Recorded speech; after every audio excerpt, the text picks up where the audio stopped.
Hi, Brother Wilson. This is Christelle Taylor. I am preparing to teach a lesson to Megan. She is 10 years old, and I will be teaching her how to play the violin. Now, Megan has never touched a violin. She doesn't know anything about playing the violin. So, I will be starting from scratch, teaching her how to hold the violin and how to hold the bow. And we're going to be doing a very basic lesson when I teach her. So my generative topic is that music helps us to express emotion. I thought that this was a good generative topic because it is something that is always around us in everything that we do, and it's a very powerful tool to raise our emotions, and it's a part of being human and expressing those human emotions that we have in a more full way. And I wanted to help her understand that, and that she's capable of making that through playing the violin as well. So my purpose is to help her to understand how different skills and types of things we do on the instrument will help us bring out those different emotions. She'll learn basic skills to help her to do that. I'm going to focus on mainly her bowing and using the bow to get the sound, because our fingers can be in tune, but if our bow isn't articulating the strokes correctly, we're not going to get that kind of emotion that we want to correlate with that piece. So, to start off, my pre-assessment in my advertisement that I did for her, I played two different bowing styles with two different songs, and I asked her to see what was different between those two different styles of bows. And so very simple, just asking her to state what she thought was different with them. I wanted to do this so that I could see her schema, what her perspective is about music, and the level that she's already related to it, just her prior knowledge to music in general, because all that I know is that she has interest to play the violin, but that she doesn't know much about it. And so I don't know exactly what she knows about music in general.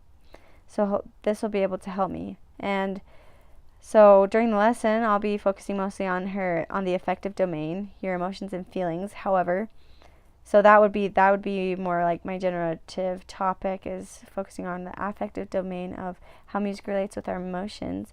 However, a large part will also be cognitive and psychomotor domain as well, because of the hands-on nature of learning the violin and the thought process of being able to put the bow hand and the violin hand together to get that coordination. I won't be teaching her, however, how to play an actual song just yet, because my focus is more on the bow technique and bow control. And I think at first I was going to teach her a whole song, but I think it will be more in her zone of proximal development to stick with some more basic concepts for the first lesson. So in a general outline, in my lesson, I will first when she first arrives, I'll teach her about music. We'll go over what I talked about in my advertisement and about legato and staccato bows, with how to tell what mood the music is, if it's calm and soothing, or if it's intense and angry or happy or sad. And then I'll go over the parts of the violin, how to hold the violin and the bow, and then we'll learn the different bow strokes, bringing it back around to what we talked about in the beginning. And so the location for my lesson, I've chosen to do it in the lounge of my apartment complex. I chose this place because I thought it would be a quiet place to have a lesson. There will be minimal interruptions and interferences, because I plan on reserving the space beforehand. The physical arrangement of the couches and the furniture in there is enough space to not feel cramped or claustrophobic, like it would have been if I did it in my apartment. But it's not too open that I can't have proximity to her to aid her in her learning. Also, the physical climate will be warm, inviting. It just has this homey feeling, which will help her feel very comfortable, because I have never met her, and so I want her to be able to feel at ease and not have that anxiety of such a new place and person. So when she does arrive, I will need to be attentive to her individual physical state because of that reason, because it is new. We have never met before. So that she might have a bit of state anxiety. Also because it's new concepts. Like I said, she's never learned the violin before. That might cause some state anxiety. I plan on being sensitive during the lesson to observe any sort of trait anxiety that she could have based on the difficulty of the concepts being learned. That will manifest itself, I think, in more lessons, which I am going to be offering if she would like to continue lessons on violin with me. I think I'll be able to see more trait anxiety habits the longer I'm with her, teaching her what she might get nervous frequently about. I am going to try to measure her self-concept by asking her if she is excited, how she thinks it's going to go, so that I can understand a little bit more how she views her own capabilities. I will also ask her about why she wants to learn the violin. Odds are she's going to have more of an intrinsic motivation for learning rather than extrinsic. My goal, however, is if her motivation is more intrinsic, which is perfectly fine, but I would like her to understand that there are extrinsic motivations for learning the violin, like being able to share great music and help others to feel emotions. Also, I plan on being very sensitive to my intuition as a teacher during the lesson, which can help in situations I may not have planned to have happen, and I will need to act quickly to know the best thing for Megan, be able to adapt to her learning style. So, from there, we're going to talk about the pre-assessment I included in my advertisement about music, which she will have watched. I had asked her about how each musical excerpt had made her feel, and which one will help, how each excerpt had made her feel, and what she noticed of difference between the two. And this will help me to understand her schema of the music. I will ask her why those types of music make her feel that way. I will then explain that we do different things on our instruments that help us create those kind of feelings. I will then give her a few examples of different bowings, different songs that I'm going to play for her, and I'm going to ask her to visualize a scene or a feeling that matches that style. While giving her the examples, I will match my own facial expressions to what music might be expressing. So if I'm playing a very happy song that has short, sticky bows, I'm going to have a facial expression like this.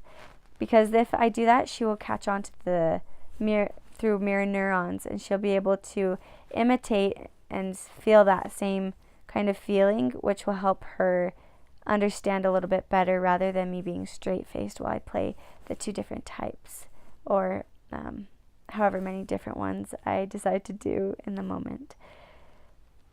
She might have a personal theory as to how those different bows are created, because that's what we're going to be talking about next. How are they created? What is unique about the different bow styles? And so I'm going to ask her and see what her personal theory is about why, like what makes those two different styles different. I will explain that we are going to learn how to do staccato bows and legato bows, which I already introduced a little bit in my advertisement.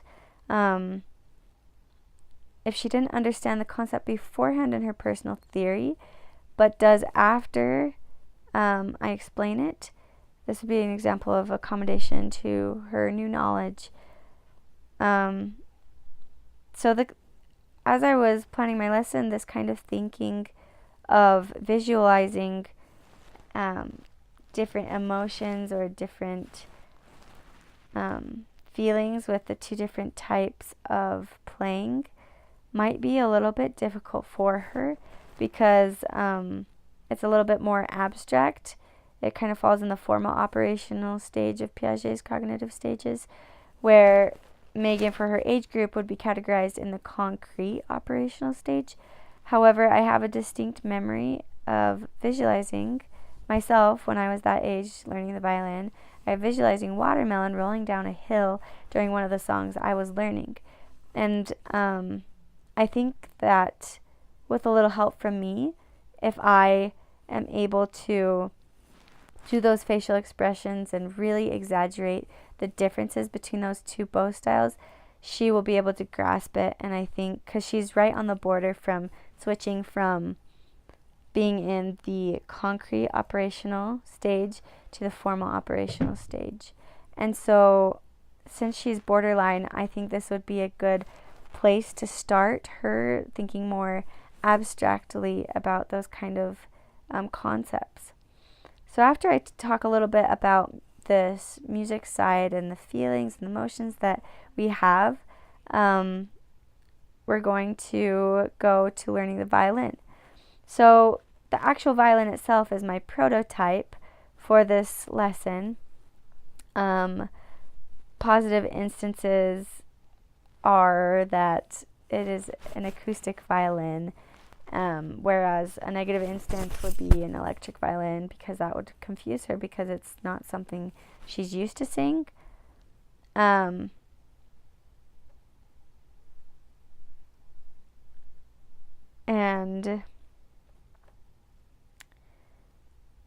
also a positive instance that I will use while I'm talking to her about staccato and legato bows would be jingle bells. It's very short and sticky. Legato bows, jingle bells, jingle all the way. A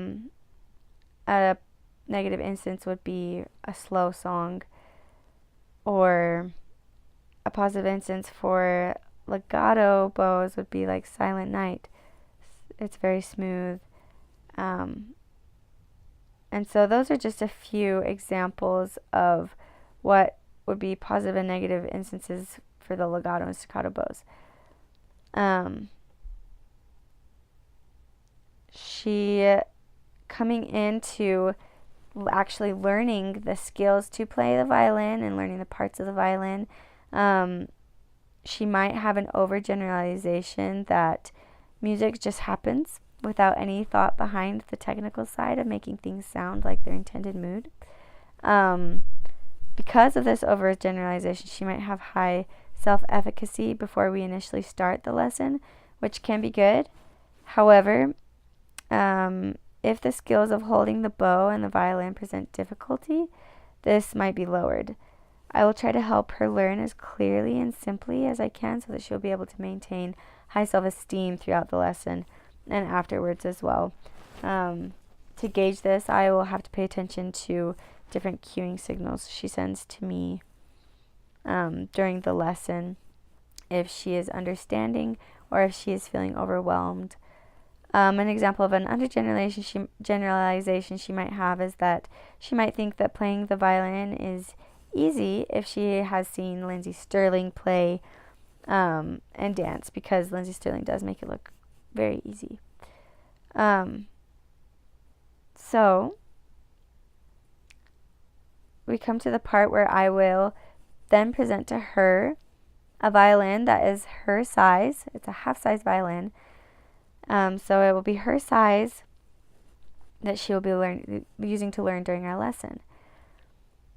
I will explain that most people only rent or borrow instruments rather than buy them because they're expensive.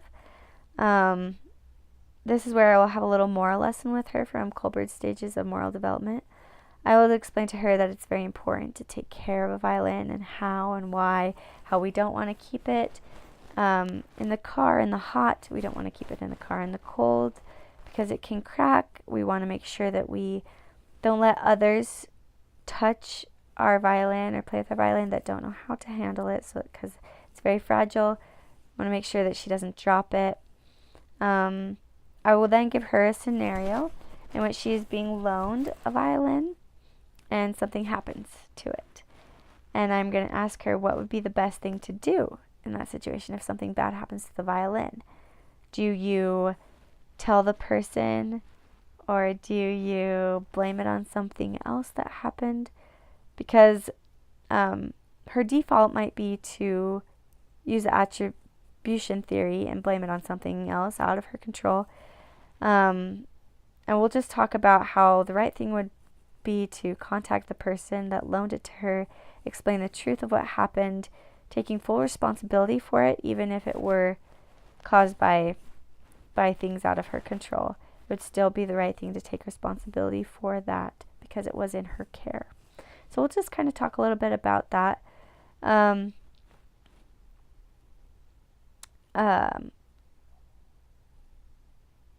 So I plan on giving her praise as well throughout the lesson. Anytime I see her acting carefully with the violin, because she's in Erik Erikson's stage of psychosocial development. She's about in the industry versus inferiority stage, in which children start taking pride in their accomplishments and start recognizing their competency. And so I will try to praise her for little things that she does well throughout the lesson. Then we get to the part where I explain the different parts of the violin. I think that this will create a little bit of anxiety as well, because I'm going to tell her that she needs to remember the names of these, which can raise a little bit of facilitating anxiety, because when you're going to be tested on them, then you tend to think, oh, I better pay attention so that I can remember. I hope that it doesn't debilitate her, but that it does facilitate her to remember, because she's going to be tested on them after I tell her about them. So I'll go through the different parts of the violin. I'm going to be using a mnemonic device for her to help her remember the strings. And we'll go over the parts of the bow as well. Some defining features for her to understand that a violin is a violin would be the chin rest, because not all string instruments have chin rests, and the E string. Violin is the only string instrument that from the string family of cello, viola, and violin and bass that has an E string. So you know that it's a violin if it has an E string. Some correlational features that the other string instruments also have, but that makes them part of the string family, is that they all have 4 strings, they all have F holes on them, and they all have a scroll at the end of them. Then we'll go into the part of how to hold the violin. I'm planning on, during this part, using more control language, because there are things that will help her to learn how to hold the violin correctly, that she doesn't necessarily need to know why, but she does need to know that the way that it feels. For example, I'll tell her the violin will be going on her left shoulder, and so I'll tell her first to look over to her right. The violin will go on her shoulder, and I tell her to look up at the ceiling and then over at the wall above her left shoulder while I place the violin here while she does this rotation, and then that she will just rest her chin down. So I'm telling her to do each one of these things without giving her really a reason. But there's not really a need to have a reason, just so that the goal is that she can have a good feeling here instead of clamping very hard and getting too tense. However, there will be instances in which I'll be using information language when she needs to understand why she is doing what she's doing. This skill, as well as learning how to hold the bow, are techniques that are foundations for everything else that has to do with learning to play the violin. I'm hoping that because of the hands-on nature of these learning the basic steps, that her sensory register will grab onto those really strongly, and that it will make it through all the way to her long-term memory, because those are skills. Putting the violin up is a skill that she'll need to remember for the rest of the time going on to play the violin. I will also try to help with this by helping her make connections to the actions taking place so that her working memory can encode them into long-term memory. For example, I will tell her that when she comes over, she needs to just shut her mouth like an alligator does. An alligator just shuts his mouth like this. Hopefully she can make that positive transfer to how an alligator will clamp his mouth down to how she can just rest her chin down on the violin. I will then have her practice holding it without any hands, with just her shoulder. Then I will teach her how to hold the bow correctly. Visualization will also come in here as well, because she'll be learning how to keep her hand based on the visual concepts, such as she'll learn this is a bunny. She'll make her hand into a pretend bunny, and that's how it slides onto the bow. Then her pinky should be round like a rainbow, and her first finger is the driver, the bus driver of the bow. And so she'll be visualizing these things while she's learning them. Then we're going to learn a little song to help her with some coordination with her bow, and play a little game, just to kind of break up, because it's a lot of information. Then we're going to go into legato and staccato bowings. Now that she knows how to hold the violin, she knows how to hold the bow, we're going to actually learn the staccato and the legato part. I'll be able to test her knowledge, also to see if she was able to store the information from earlier on in the lesson when we did talk about a little bit about staccato and legato. I'll be able to see if she has failure to retrieve, to see what she remembers from the beginning, if she remembers what they mean or not. Hopefully by going over legato and staccato again at this point in the lesson, we'll actually be able to help her to encode what they mean into her long-term memory and prevent a failure to store those concepts. So I'll be teaching her on open strings how to do staccato and legato bows. We will then do some rhythms with these style of bowings, rhythms that go with words, so they're very easy for her to say, like pepperoni pizza.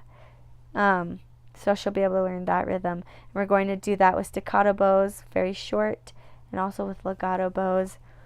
And then I want to spend a little bit of time going back to the idea of how music makes us feel emotions, what I talked about in the beginning. My objective is for her to not only understand how to hold the bow and the violin, but how to understand how music works, how we can use those things to help people feel emotions.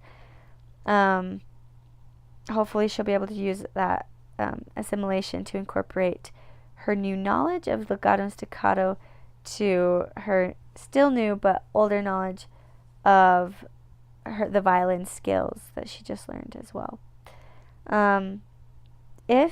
So that would be the conclusion of my lesson. If Megan were to continue with learning the violin, there is some potential for her to have learned helplessness, especially at her age. If she doesn't know exactly what she needs to practice, or how to go about that, she might have a tendency to say, I don't know how, or it's too hard.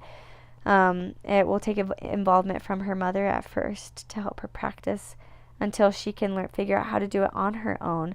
But I think if I were to help her create an outline of what she needs to practice, then she might be able to have self-regulation and be able to govern herself on her own practicing. And that would be the goal if I continued to teach her. Also, one thing I didn't include in my lesson, but that I'm sure that she would have if she continued to play the violin, especially at her age, is that she would probably create personal fables. I remember doing this when I learned the violin, that I just thought people were watching me perform all the time when I was practicing. And so that is a possibility for her to experience that as she continues to learn the violin. So yeah, I hope that made sense. of my outline of what I plan to teach her and how I intend to incorporate the concepts that we have learned in class. Thanks.